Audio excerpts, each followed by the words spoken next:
Uy, ano yan? Uy, Nico. Finally, makukulayan na rin ang drawing namin. Gusto mo sumama? Ang mura ng deal na nakita ng friend ko online. 12,888 lang. All-in package na to Hong Kong. May kasama pang Disneyland. G ka na?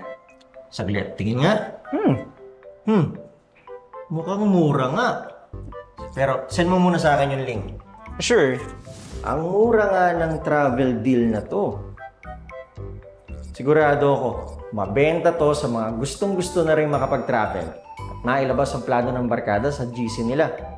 Marami rin ba kayong nakikitang good travel deals online? Yung iba sa sobrang mura, mapapabook ka talaga. Tulad nito, less than 15K, all-in na, pa Hong Kong. Kaso, if it's too good to be true, baka dapat nang pagtaasan ng kilay. Kaya bago mag-book, double check o kahit triple check pa. Mas okay na maging extra careful tayo. Lalo't ayon sa latest data ng PNP Anti-Cybercrime Group noong 2023, 313 cases ng travel scam ang nai-report na sa kanila. Mula yan sa 91 cases noon namang 2021. At mula noong January hanggang May 2025 naman, 89 cases na ang nai-report sa PNP ACG. Balikan natin tong Facebook page ng travel agency. Mukhang marami rin namang followers ang page. Maraming nagre-react. May testimonials at post din from customers. Pero, bakit walang comments? Check nga tayo ng reviews online.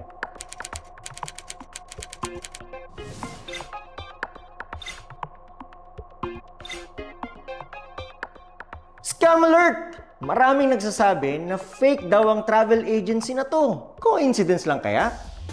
While digging deeper, na-discover namin ang isang Facebook group. Sa Facebook group na ito, marami nagtatanong o nagle-legit check kung totoo ba ang isang travel agency bago sila mag-start ng isang transaction.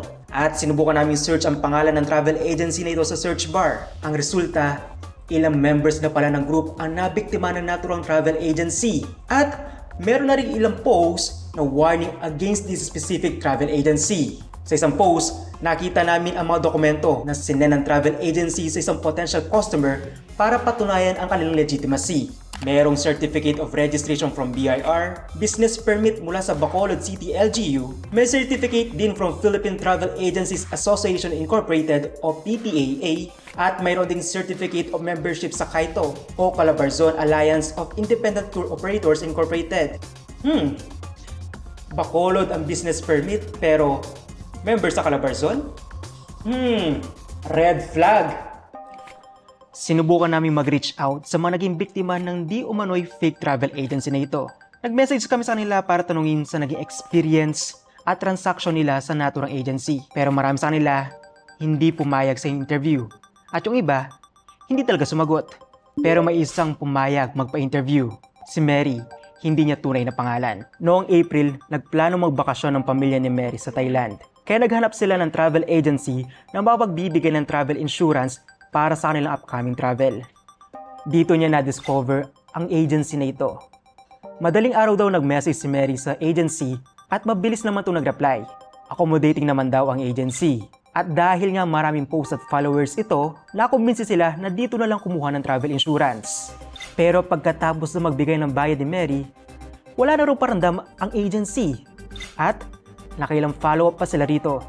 The following day, mga around 10, tinansya ko na office hours, around 10:30, nag-message ako sa messenger at pinalo up ko. Hindi na nag-reply, hindi na sinin yung aking message. So yun na, parang ko na, baka scam. Same modus pa sa ibang biktima. Mag-o-offer sila ng murang deals, ang payment ay through online bank transfers at e-wallets, at kapag nakapagbayad na, wala na silang paramdam.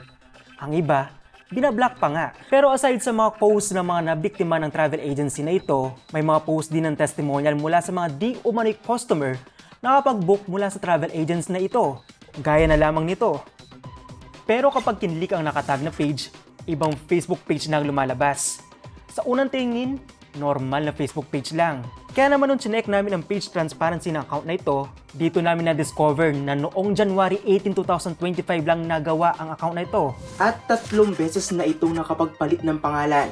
Ang latest ay noong May 28, 2025. Inulit namin ang process katulad sa naunang travel agency.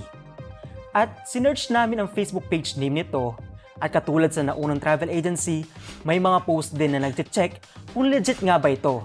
At meron din nagsasabi na fake di umano ang travel agency. May intro sila na iba't ibang awards umano ang na-achieve nila. Pero kung papansinin, puro awards lang ito at hindi naka-indicate kung anong award-giving body ang nagbigay sa kanila. Another red flag. Kiniklaim din ng travel agency na accredited sila ng PhilToa. Pero upon checking the website ng PhilToa, hindi member ang travel agency na to. Sinubukan din naming isa-isahin ang uploaded photos sa page. Sinubukan din naming i-run ang photos sa Google Reverse Image Search. At ilan sa mga ito, nakahanap kami ng exact matches mula sa magkakaibang accounts.